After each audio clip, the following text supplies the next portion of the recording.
George Lucas. Did you see this quote by George No. Lucas?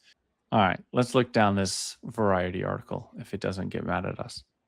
The audience doesn't know what they want to see. Okay, that's for the fans, which I don't disagree, but it's also knowing it's knowing where they applaud, knowing where they cry, knowing like that's the response that because I agree with that.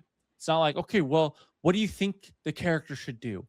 Right. Don't ask that. That's not their job. That's your job as a filmmaker. Yeah. But you can go, great, watch the recording of them. Did they laugh at the joke? Or, great, I wrote a joke here. There's supposed to be a laugh here. Is there? Like, fun fact, I'm just going to go on a quick rant for a second. Go, yeah. In Hamilton, right, where they go, immigrants, we get the job done. Lin-Manuel Miranda had to put in an extra couple beats because everyone went, whoa!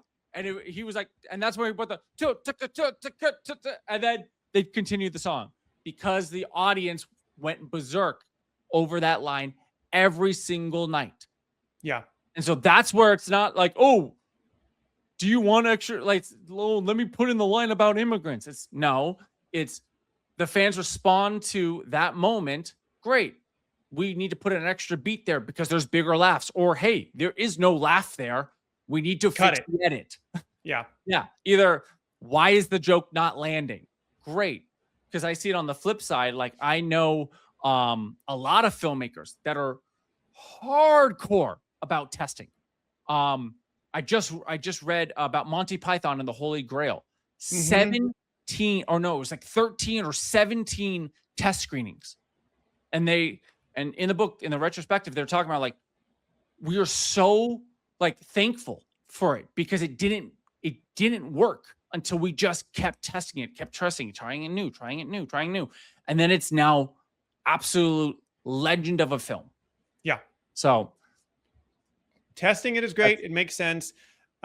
In terms of, I want to see this AI lines though.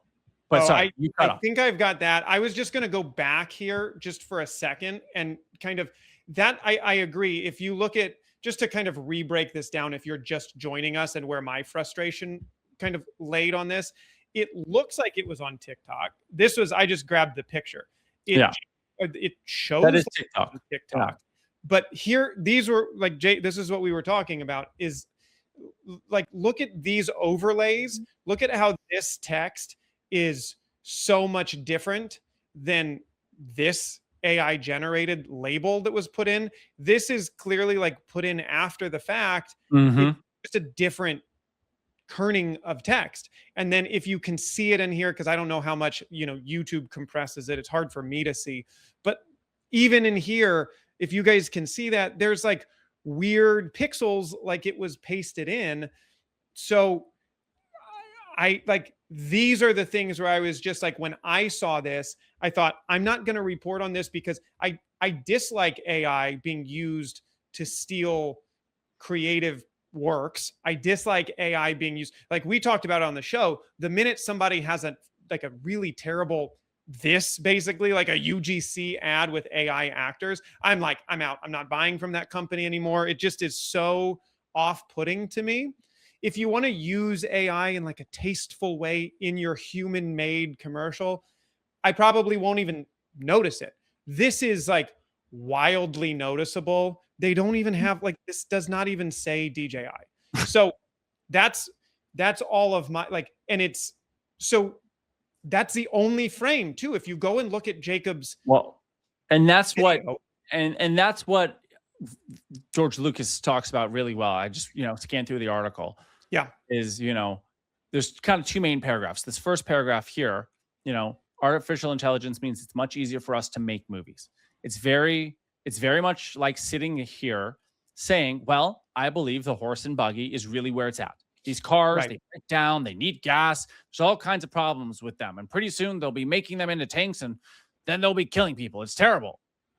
There's nothing you can do about it. That's progress. That's the future.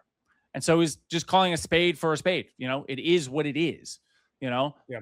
Horse and buggy, sure. But, and then, which is the point that you were just making. And I think he says it really well here.